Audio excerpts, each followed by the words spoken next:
This is the Sorna, kind of world timer, kind of sports watch.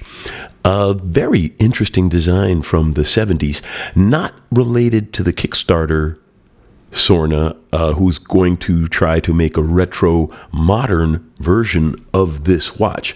But the Sorna died, the original company died during the quartz wars.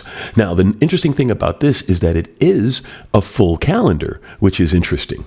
And the pushers actually control the subdials. They don't actually control any functionality.